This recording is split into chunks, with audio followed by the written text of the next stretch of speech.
নমস্কার, আরো আনন্দ নিবেদিত আনন্দলোক সেলেব টক শোয়ে আজকে আমরা আমাদের সকলের আপনাদের সকলের প্রিয় অভিনেত্রীকে পেয়ে গেছি, one and only Sohini Sarkar. Sohini, thank you so much প্রথমে আজকে এই আরো আনন্দলোকের টক শোয়ে টাইম দেওয়ার জন্য। আপনারা সকলেই জানেন সোহিনী নতুন ছবি রিলিজ করতে চলেছে, ছবির নাম অমর সঙ্গী। সোহিনী, ব্যক্তিগতভাবে অমর সঙ্গী কথাটা শুনলে তোমার কার নাম প্রথমেই মাথায় আসে?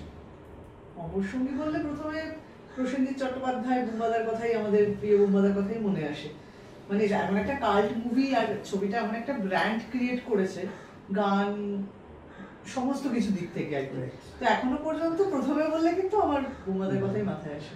আচ্ছা সোহিনী, ছোটবেলা খর্দাতে বড় হওয়া, মাঝখানে তুমি একটা পিরিয়ড নর্থ বেঙ্গলে ছিলে, আগে you came back to Khurda. তখন আমি একটা ইন্টারভিউতে পড়ছিলাম যে তুমি ছোটবেলা থেকে বিবাহ লোনার, বন্ধুর সংখ্যা খুব কম ছিল তোমার। লোনার মানে নিজের সাথে সময় কাটাতে বেশি পছন্দ করতে, বই পড়তে। হ্যাঁ, এমন না, মানে বন্ধু বান্ধবও ছিল আর কি। মানে এমন নয় যে আমি খেলাধুলো করতাম না বা আড্ডা মারতাম না, সেটা ছিলই আর কি। কিন্তু আমার বন্ধু বান্ধবের সংখ্যা একটু বড় হয়ে বেশি হয়েছে। আচ্ছা, সেটা আমি জানতে চাইছিলাম, এখন এই ইন্ডাস্ট্রিতে কাজ করার পর সেই জিনিসটা কি একই রকম হয়েছে? মানে তুমি কি নিজের সঙ্গে বেশি সময় কাটাতে পছন্দ করো, নাকি পার্টিতে হইহুল্লোড় করতে? না, বন্ধু বান্ধব দেখো, পার্টিতে যখন যাই আমি এনজয় করি। রাতের ইন্ডাস্ট্রিতে কি বন্ধু হয়? এত বছর কাজ করার পর কি মনে হয়?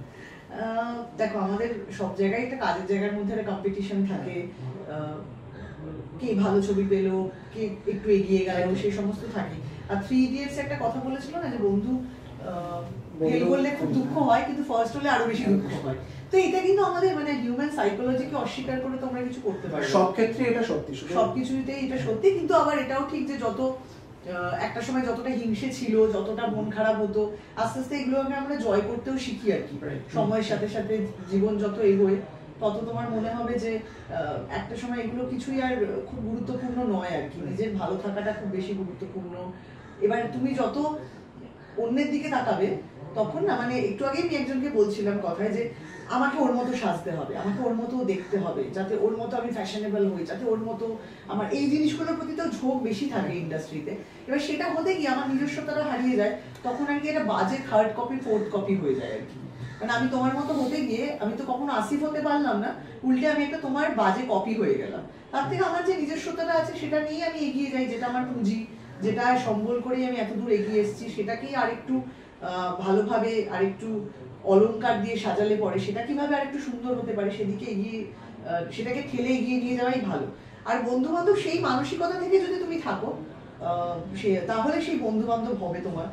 এবং অনেস্ট বন্ধু বান্ধব তো অনেকেই থাকবে তোমার সারা জীবন, কিন্তু অনেস্ট বন্ধু বান্ধব যারা তোমার খারাপটা বলে দিতে পারবে, যে এটা তুই খারাপ করেছিস, এটা তো ভালো ঠিক হয়নি, বা ধর আমি সাজলাম, এটা বাজে সেজেছে, এটা তুই কি পড়েছিস, এটা কেন এটার সাথে পড়লি, চল বলে নিজেরটা হয়তো খুলে আমাকে পড়িয়ে দিল, বা আমারও তার প্রতি সেই একই রকম অনুভূতিটা থাকলো, তাহলে এরকম হলে বন্ধু বান্ধব হবে।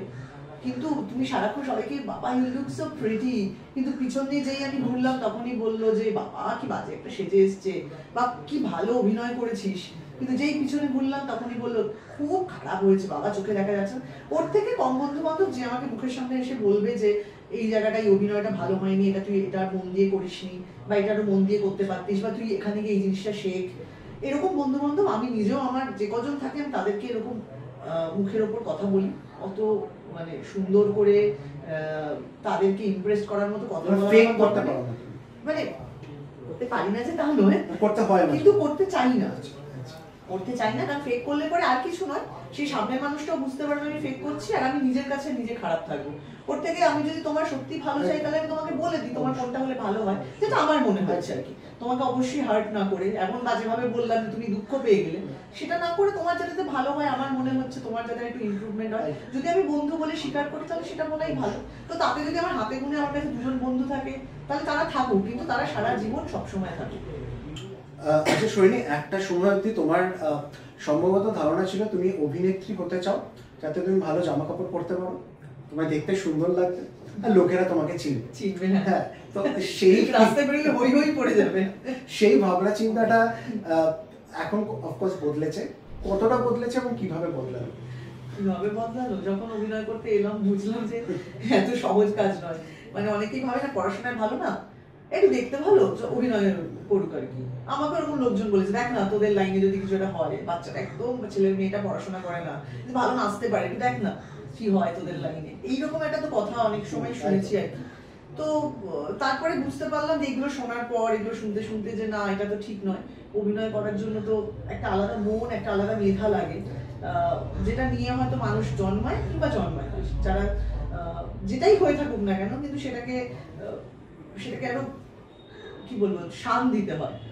তখন আস্তে আস্তে অনেক কিছুই পাল্টে গেল আর কি। তখন বুঝতে পারলাম যে বেশি মেকআপ করে অভিনয় করা যায় না অ্যাকচুয়ালি। মানে প্রমোশনে মেকআপ করছি, সুন্দর লাগছে আমাকে, ঠিক আছে, যদি আমার চরিত্র আমার থেকে যেটা চাইবে সেই অনুযায়ী মেকআপ করা, বা এটাই মানে এগুলো অনেক বেশি ইম্পর্টেন্ট। হলো আস্তে আস্তে আস্তে তারপরে এই যে তুমি আজকে আমার একটা ইন্টারভিউ নিচ্ছ, সেরকম তো বহু মানুষের ইন্টারভিউ আমরা দেখেছি, তখন তাদের কথা শুনে সেই বোধটা আরো বেশি তৈরি হয়েছে। আচ্ছা, তুমি এখনো কি কল্পনা করো? ছোটবেলায় নাকি তুমি খুব কল্পনা করতে? কল্পনা প্রবণ গাছের সঙ্গে কথা বলো? সোহিনী নাকি ছোটবেলায় গাছের সঙ্গে কথা বলতো, আর কল্পনা করতে তুমি একটা গাছ হয়ে যেতে পারো। না, সেটা আমি একটা এতে বলেছি পডকাস্টে, তখন তাতে আমাকে অনেকেই সেই ছবিটার নামটা আমি জানতাম না, ইনফ্যাক্ট পডকাস্টের নিচে ওখানে অনেকে গিয়ে কমেন্ট করে, ছবি একটা গিরিশ কর্নারের একটা ছবি আর কি, খুবই নাকি বিখ্যাত ছবি, কিন্তু ছোটবেলায় আমি ছবিটা দেখেছিলাম, আর আমি সেটা বলতাম সবাইকে, আর আমি খুব মিথ্যে কথা বলতাম, মানে কি মানে বিভিন্ন রকম আর কি মানুষকে। মানে একবার এরকম হয়েছে যে আমি বাড়ি থেকে টাকা চুরি করেছি, মায়ের লুকোনো, মানে মাদের যেরকম থাকে না টাকা, সেখান থেকে 1 টাকা 2 টাকা 8 আনা 1 টাকা এরকম চুরি করে করে একটা জায়গায়, আলমারির উপরে একটা জায়গায় রেখে দিয়েছি। এবার মানে বাচ্চাদের বুদ্ধি যা হয়, রেখেছে একদম মায়ের চোখের সামনেই, মা তো ঠিক দেখে নিয়েছে কোথায় পেলি এই টাকাটা। আমি তখন মাকে গল্প দিয়েছি, মা বুঝতেই পেরেছি আমি মায়ের থেকেই ঝেড়েছি। আমি মাকে গল্প দিচ্ছি, ওই তো আমি মাঠে গেছিলাম, খেলছিলাম, খেলতে খেলতে আমি হোঁচট খেয়ে পড়ে গেলাম, গিয়ে দেখলাম একটা গর্তের উপরে একটা প্রজাপতি বসেছিল। তখন এই প্রজাপতিটা আমার আশেপাশে ঘুরছিল, ঘুরে আমি যখন মনে হলো যে ওই জায়গাটায় কিছু একটা আছে, তখন আমি খুললাম, খুলে নাকি আমি একটা মোহরের মতো পয়সা কুড়িয়ে পেলাম। এবার তারপরে সেগুলো শোনার পরে উত্তম মধ্যম আর কি। আর মা প্রচন্ড মারতো আমায় ছোটবেলায়, মানে মেরে আমার মাথা ফাটিয়ে দিয়েছে, ঠোঁট ফাটিয়ে দিয়েছে বাংলা পরীক্ষার আগের দিয়ে, খুব আর কি মানে দিত আর কি। আর তখন গল্প, এখন কি আমার মধ্যে প্রতিভাটা মা দেখতে পাইনি, যে মিথ্যে কথা বলা একটা আর্ট, সেটা বুঝতে পারে। এখন কি কল্পনা করে? এখন কি ধরনের কল্পনা শক্তি কাজ করে এরকম বলো? মানে আমার কল্পনা শক্তি এখন, আগে আমি জেগে জেগে কল্পনা করতাম, এখন আমি ঘুমিয়ে ঘুমিয়ে, আমার ঘুম হচ্ছে তাই জন্য একটা খুব মানে পছন্দের একটা সাবজেক্ট। আমি খুব স্বপ্ন দেখি, ওর কি স্বপ্নটা কি আসি তোমায় কি বলবো আর কি, মানে আমার মানে সিনেমা হলে না গেলেও হয় আর কি, আমি এত দারুণ অপূর্ব সব সিনেমা দেখি, অপূর্ব সব চরিত্র দেখি, নিজেকে নিয়েও তো অফকোর্স দেখি, লোকজনকে নিয়েও দেখি। আমি মাঝখানে এরকমও করতাম যে আমি একটা খাতার পেন নিয়ে শুতাম আর কি, আমাকে একজন বলেছিল যে লিখে রাখতে আর কি, তো এখন আর সেটা খুব একটা হয় না কখনো। রিসেন্টলিও কয়েকদিন আগে একটা অপূর্ব স্বপ্ন দেখেছি আমি, কিন্তু এখন আর মনে থাকে না, মানে সেটা মানে মনে করার চেষ্টা করি অনেকক্ষণ অবধি যে মনে রাখবো, কিন্তু দুপুরের পরে মাথা থেকে হারিয়ে যায়, তো তাই জন্য আগে লিখে রাখতাম, এখন আর লেখা হয় না। ইচ্ছে আছে তোমার গল্প দিয়ে সিনেমা করার ভবিষ্যতে? না না, ওইসব গল্প দিয়েছি, ওইটা আমার একান্ত নিজের সিনেমা, ওই সিনেমার একমাত্র দর্শক আমি, একমাত্র পরিচালক আমি, আর আমি তো জানি না পরিচালনা করছি আমি, কিন্তু স্বপ্নে তোমার কি আসবে সেটা তো তুমি জানো না, হয়তো আমার অবচেতন মনেরই একটা হয়তো রিফ্লেকশন সেটা, ঠিক আছে, আমার চেতনায় তো সেটা নয়, অবচেতনেই আছে, কিন্তু সেটা একটা অপূর্ব, সেটা শুধু দর্শক আমি নিজে। আচ্ছা, যে সময়টা খড়দা তুমি বোধহয় আদর্শ পল্লীতে, খড়দার আদর্শ পল্লীতে থাকতে, এখন আফটার বিকামিং সেলিব্রিটি তুমি যখন সেখানে ফিরে যাও, সেই পাড়ার কাকু কাকিমা বা যাদের সঙ্গে খেলাধুলো করতে, তোমার প্রতি তাদের অ্যাপ্রোচ বদলেছে কি মনে হয়? বা তুমি নিজেকে কতটা ওখানে গিয়ে নর্মাল রাখার চেষ্টা করো? বিকজ তুমি তো চেষ্টা করো তাদের সাথে সহজভাবে মেশার। দেখো, আমার যাদের সাথে আমার যোগাযোগ রাখার, আমি তাদের সাথে যোগাযোগ রাখি, আচ্ছা ঠিক আছে, বাদ বাকি আমি যে খুব লোকজনের সাথে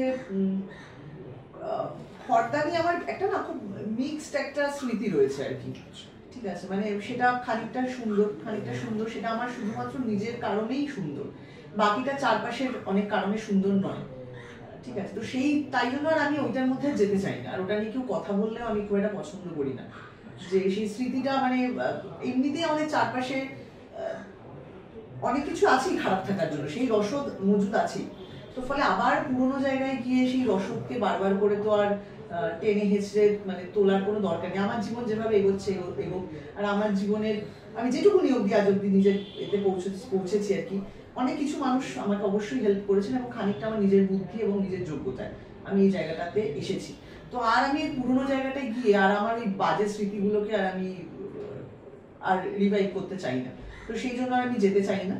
আর যে কজন মানুষ আমাকে ভালোবেসেছেন সেই সময়েও অত কিছু খারাপের মধ্যেও তাদের সাথে আমার খুবই যোগাযোগ আছে, মানে তাদের সাথে আমার প্রাণের মানে আর কিছু খুবই টান আর কি আমি অনুভব করি, তাদের সাথে আমার দেখা হয়, আড্ডা হয়, তাদের সাথে আমি অনেক কিছু শেয়ার করি। তো সেই জন্য এমন নয় যে আমি শিকড় থেকে উপরে নিজেকে ফেলে দিতে চাই, কিন্তু যেখানে ওই খারাপ জিনিসটা আছে ওখানে আমি ফিরে যেতে চাই না। আচ্ছা, তুমি তো একটা ক্রিয়েটিভ ফিল্ডে কাজ করো, তো সেখানে ধরো উন্নতি করার প্রত্যেকটা স্তরে একটা জায়গা আছে উন্নতি করার, তো এরকম কি কখনো তুমি করে থাকো যে তোমার কোনো একটা পুরোনো কাজ দেখে সেটাকে তুমি চেষ্টা করলে বিশ্লেষণ করা যে সেটা কিভাবে আরো ভালো হতো, বা এই কাজটা একেবারেই ভালো হয়নি, মানে তুমি নিজের কাজের কত বড় সমালোচক? সেটা খুব বেশি সমালোচক, কখনো কখনো আমার মনে হয় যে একটু বেশি সমালোচনা করে ফেলছি, মানে রিলিজ করার পরে দেখলাম লোকজনের ভালো লাগলো, কিন্তু তার আগে আমি নিজেই হয়তো যদি ছবিটা দেখলাম, বা ছবি কেন যে কোনো কাজই আর কি দেখলাম, তখন আমার আর কি হয় বলতো, নিজেই তুমি বুঝতে পারবে, যদি নিজের প্রতি খুব ভীষণভাবে সেলফ লাভ অত্যন্ত না থাকে তাহলে তুমি নিজেই কাজটা করতে করতে বুঝতে পারবে যে আজকে কোথায় বিগড়লো, ঠিক আছে, সেটা বোঝা যায়। তো সেটা আমি বুঝতে পারি, দেখেও আমার মনে হয় যে অনেক সময় যেটা ভালো হলো না, আমি চরিত্রটা ঠিক মতো তৈরি করতে পারলাম না, যে কেন পারলাম না, কিভাবে পারলাম না, আমার মনে হলো যে আমি আরেকটু হয়তো একটু ক্যাজুয়াল হয়ে গেছিলাম, আরেকটু আমাকে ধৈর্য নিয়ে আরেকটু সিরিয়াসলি কাজটা করতে হতো। কোনো একজন অনেক সময় মনে হয় যে একজন কোনো ট্রেনার থাকলে খুব ভালো হতো। মানে আমাদের এখানে আমরা জিম করার জন্য ট্রেনার নিই, আমরা অনেক কিছু শেখার জন্য, গাড়ি চালানো শিখবো, ড্রাইভিং শিখবো, তার জন্য একজন ট্রেনার নিলাম, ডায়েটিশিয়ানের একজনের পরামর্শ নিই, কিন্তু আমরা অভিনয় শেখার জন্য খুব একজন তো ট্রেনারের কাছে যাই না, নিজেদের বুদ্ধি দিয়ে একটা চরিত্র করি, খানিকটা হয়তো ডিরেক্টর সাহায্য করলো, খানিকটা হয়তো কো অ্যাক্টর যদি কেউ থাকেন, সিনিয়র কেউ থাকলো তাহলে সে সাহায্য করলো, কিন্তু তারপরেও আমার খুব মাঝে মাঝে একজন ট্রেনারের অভাব আমি অনুভব করি আর কি, যে একজন কেউ থাকলে অনেক সময় কি হয়, পরপর তুমি 3-4টে চরিত্র করছো, তখন অনেক সময় চরিত্রের গ্রাফটা তুমি নিজের বুদ্ধি দিয়ে ধরতে পারবে না, অন্য একজন যে এই ব্যাপারে পারদর্শী সেই তোমাকে ওটা ধরিয়ে দিতে পারবে। তো মানে সেটা আমার মনে হয়, কারণ আমি তো বোকা নই, আমার মাথায় বুদ্ধি রয়েছে, আমি একটা চরিত্র, আমাকে যদি তুমি বলো একজন যে এই চরিত্রটা এইভাবে কর, বা এই গলাটা এইভাবে কর, এইটা করলে এই সিনটাতে এইভাবে গ্রাফটা উঠবে, যতই আমি ট্রুথ জেনারেট করি, আমি অনেস্টি দিয়ে একটা চরিত্রকে তুলে ধরার চেষ্টা করি, কিন্তু ওই একজন ট্রেনার থাকলে ভালো হয়। তো কখনো কখনো আমার মনে হয় যে কারোর কাছে গেলে ভালো। আচ্ছা, এখনকার দিনে দাঁড়িয়ে সোশ্যাল মিডিয়া ট্রোলিং এটা একটা খুব বড় মানে কি বলবো, একটা বড় জিনিস যেটা তোমাদেরকে ফেস করতে হয়।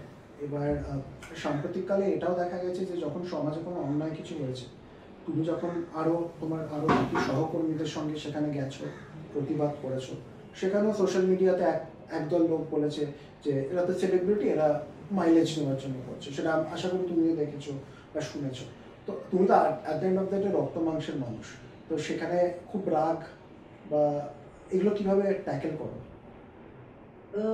তুমি যে ঘটনার পরিপ্রেক্ষিতে বলছো, সেখানে আমি যে খুব সাধারণ মানুষকেও সবসময় কথা বলতে পারবো তাদেরকে নিয়ে, কারণ তারাও দেখেছেন, তারাও তাদের অভিজ্ঞতা দিয়ে দেখেছেন যে আজকে আমি তোমার বিরুদ্ধে কথা বলছি, আবার দুদিন বাদে আমি তোমার সাথে হাত মেলালাম।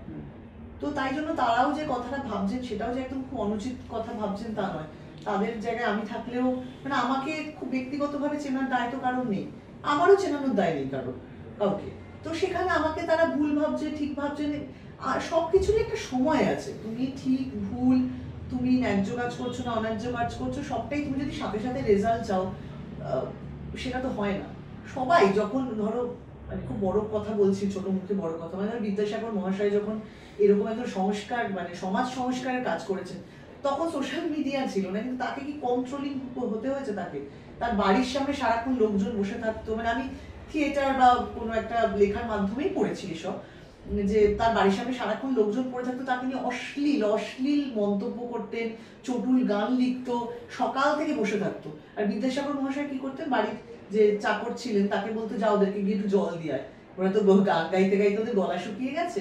তো গ্রেট লোকেরা এরকম হয়, আমরা ওরকম গ্রেট নই, তো আমরা এই জন্য দুঃখ পাই, কষ্ট পাই, কিন্তু মানুষজন জানে কোনো মানুষই, তুমি যখন কোনো কিছু একটা করছো তখন কেউই ওটাকে খুব একটা পজিটিভলি নেয় না, ঠিক আছে।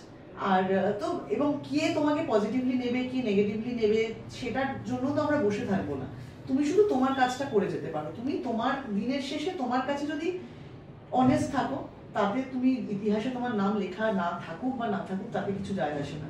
শুধু তুমি নিজের কাছে যদি ভালো না খারাপ এইটুকুনি দায় তোমার কাছে থাকে যে আমি নিজের কাছে কি, তাহলে বোধহয় বাকিটা এই ট্রোলিং বলো যাই বলো না কেন, যা যা সব টার্মস এসছে এখনকার সময় সোসাইটিতে দাঁড়িয়ে, সেগুলোকে তুমি অস্বীকার করতে পারো, নস্যাৎ করতে পারো। আচ্ছা, তোমাদের ইন্ডাস্ট্রিতে কি রাজনীতির প্রভাবটা একটু বেশি করে পড়েছে বর্তমান সময়, এটা কি মনে হয়? রাজনীতির প্রভাব সবসময় ছিল, এখন বোধহয় সেটা খুব স্পষ্টভাবে দেখা যাচ্ছে, বিভেদটা বোধহয় অনেক বেশি স্পষ্ট হচ্ছে। আগে বোধহয় মানুষ তো সবসময় এগুলো ছিল, সব জায়গাতেই ছিল, আমার এটা মনে হয় স্বল্প বুদ্ধিতে, কিন্তু এখন বোধহয় মানুষের মধ্যে লজ্জাগুলো অনেক বেশি চলে যাচ্ছে। ওপেনলি আগে চুরি করলেও বা আগে একটা ভুল করলেও সেটাকে লুকিয়ে রাখার একটা প্রবণতা ছিল, এখন বোধহয় সেটা করারও আর কারোর কোনো দায় নেই। এখন বোধহয় যত ওপেনলি করবে, যত তোমাকে নিয়ে ট্রোল হবে, যত লোকজন তোমাকে নিয়ে খারাপ কথা বলবে, যত এটা খারাপ হেডলাইন দিতে পারবো, খারাপ ভাবে কথা বলতে পারবো, লোকজনকে ছোট করতে পারবো, হেও করতে পারবো, তত বেশি বোধহয় আমার ডিমান্ড। এইরকম একটা কিছু মানুষের মধ্যে প্রবণতা থেকেই বোধহয় এগুলো আরো বেশি পরিষ্কার ভাবে দেখা যাচ্ছে। আগেও ছিল না এমন তো কোনো কিছুই এখন আছে, আগে ছিল না এমন কিছুই নেই।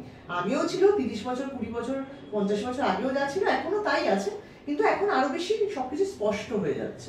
আচ্ছা, এই যে তোমাদের ইন্ডাস্ট্রিতে মহিলাদের কাজ করার ক্ষেত্রে এই মাঝখানে অনেকগুলো কমিটি ফর্ম হবে বা নারী সুরক্ষার জন্য, তো তোমার কি মনে হয় যে এটা আদৌ থিংস উইল চেঞ্জ?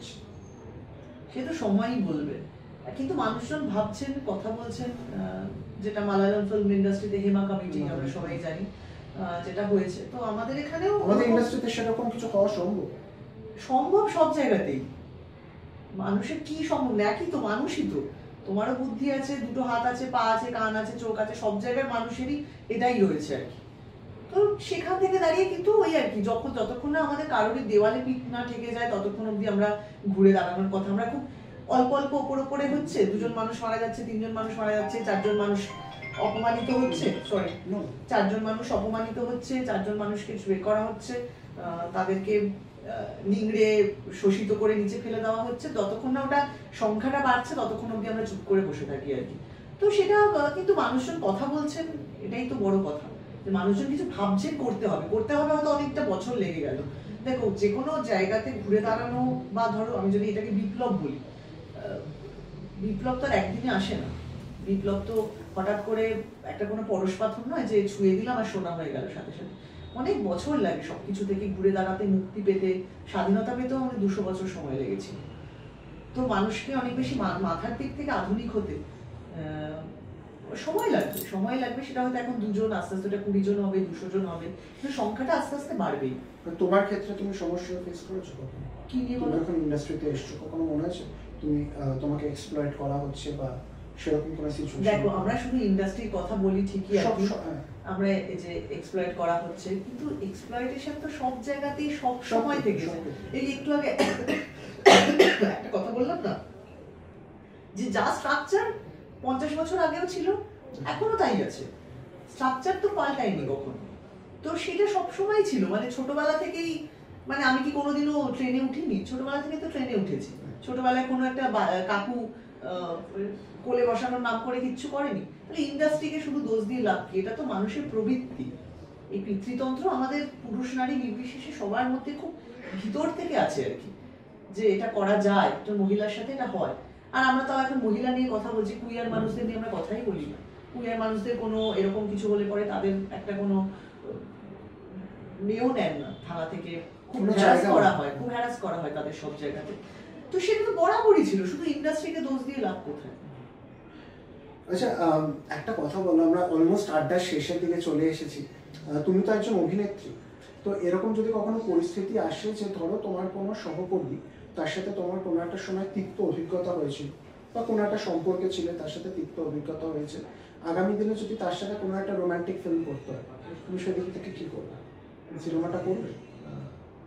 সেটা আমাকে একটু ভেবে দেখতে হবে আর কি। মানে আমি এখনো অব্দি, মানে সেটা কতটা তিক্ত, সে কতটা কিসের, অনেক কিছুর উপর নির্ভর করছে আর কি। যদি সবকিছু মন থেকে মুছে যায়, যদি ভুলে যেতে পারি, যদি ক্ষমা করে দিতে পারি ভেতর থেকে, অন্তর থেকে ক্ষমা করে দিতে পারি, সবার কাছে মানে মিডিয়াতে বলে ক্ষমা না, যদি অন্তর থেকে ক্ষমা করতে পারি তাহলে পরে নিশ্চয়ই করবো।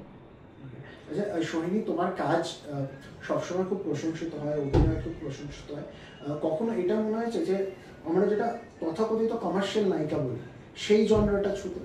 বা ছোটবেলায় ইচ্ছা হতো, কিন্তু এখন আর সেই বয়স আর নেই যে একটা কমার্শিয়াল। এখন তো মানুষের চাহিদাও বদলেছে, তুমি এখন স্টেজ শোজ করছো, একটা সময় আগে অবধি তুমি যে জনরের ছবি করো সেই অভিনেত্রীরা হয়তো স্টেজ শোজ খুব একটা সুযোগ পেতেন না, কিন্তু আজকাল হচ্ছে, আজকাল তুমি করছো, তোমার জনরাতে আরো যারা কাজ করেন তারাও করছে। মানে থিয়েটার করার কথা বলছো তুমি? শুধু থিয়েটার বলছি না, জনর অফ ফিল্মস ইউ, আগে যেরকম একটা সময় ছিল স্টেজ শো বলতে কি থিয়েটারের? না স্টেজ শো বলতে আমি বলছি ধরো মাচা।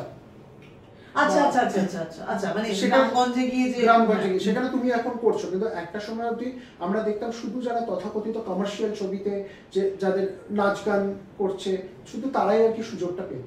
তো সেইটা আমি দেখেছি আমার, মানে ধরো আমি প্রচুর কলকাতার শহরকে বাদ দিয়ে আর কি বাইরে বাইরে অনেক জায়গাতে গেছি আর কি, মানে বেশ ইন্টেরিয়ারে গেছি আর কি, সেখানে আমি গেছি কিন্তু আমার ওয়েব সিরিজের খুব আমি দেখেছি পপুলারিটি। এখন কি মনে হচ্ছে যে মানুষের চাহিদাটা বদলাচ্ছে?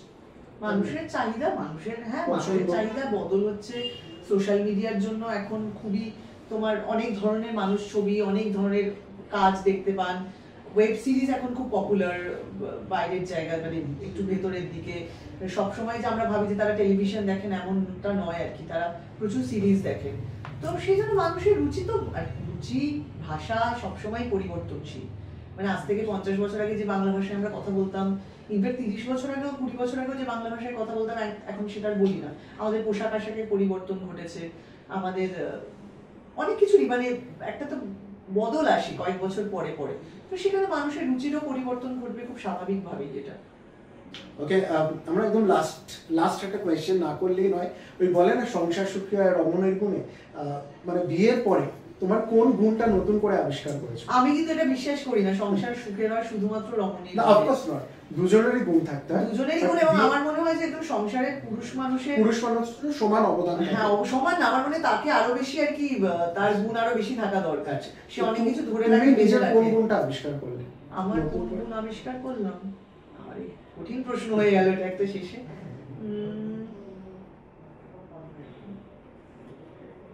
কি জানি, এটা বোধহয় শোভন ভালো বলতে পারে আর কি, মাথা চুলকে একটু মনে হলো। বিয়ের পরে জীবন কতটা বদলেছে? বিয়ের পরে জীবন পাল্টেছে, একসাথে থাকছি এত বছর, মানে মানে আমি মানে কি বলবো আর কি, যে একসাথে থাকাটা মানে হচ্ছে যে সারাক্ষণ আর কি একসাথে থাকা আর কি। আর তুমি প্রেম করলে, একটু সময় কাটালে, চলে গেলে, বা ধরো কোনোদিন একদিন আমি ওর বাড়িতে থাকলাম, কি কোনোদিন ও এসে আমার একটু বাড়িতে থাকলো, সেটা একটা আলাদা বিষয়। আর সকাল থেকে নিয়ে একসাথে থাকা, খাওয়া দাওয়া, আমার এক ধরনের একটা ধরো লাইফস্টাইল আছে। আমি একটু হেলদি খাবার দাবার খেতে পছন্দ করি, সকালবেলা উঠে একটু লেবু জল, একটু চিয়া সিডস, ফ্ল্যাক্স সিডস, ঠিক আছে, এই ধরনের আর কি একটু যতটা মেনটেন করা যায় আর কি, তো সেটা একটু করার চেষ্টা করি।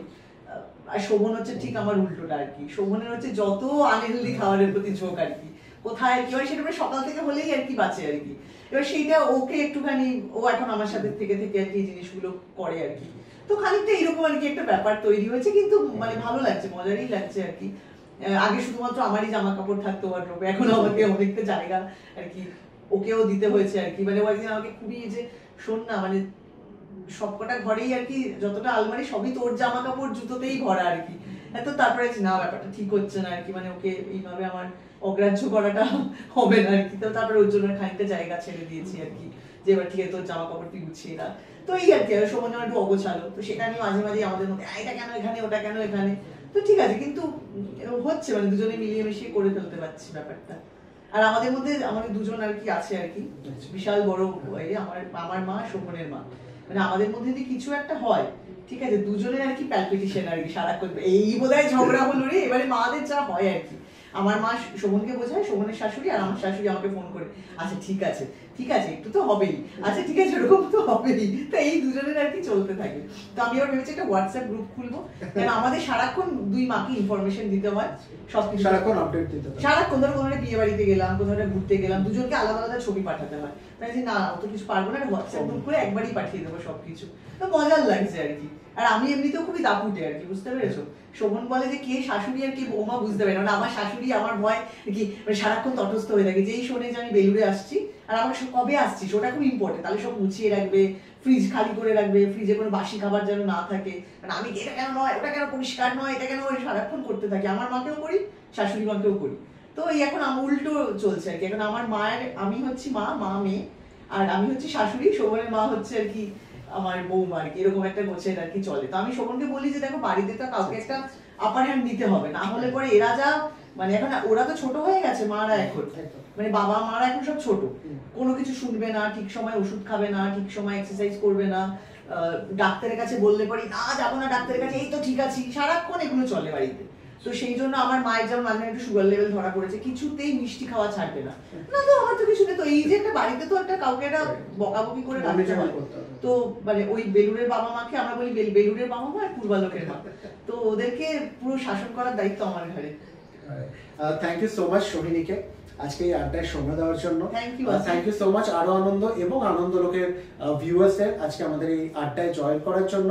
ভালো থাকবেন, ভালো রাখবেন এবং মনে রাখবেন সামনেই কিন্তু মুক্তি পেতে চলেছে অমর সঙ্গী। থ্যাংক ইউ এটা বলার জন্য যে এত গল্পের মধ্যে যেন অমর সঙ্গী হারিয়ে না যায়। আমাদের ছবি রিলিজ করছে 31st of January, সুন্দর একটা সময়, বসন্ত, সরস্বতী পুজো সবকিছু মিলি, ভ্যালেন্টাইন্স ডে, তারপরে তো হলে এসে ছবিটা দেখুন, আশা করি ভালো লাগবে। নমস্কার, আমি সোহিনী। আরো আনন্দ এবং আনন্দ লোকের সমস্ত দর্শককে জানাই আমার তরফ থেকে অনেক অনেক বসন্তের ভালোবাসা, সবাই ভালো থাকবেন।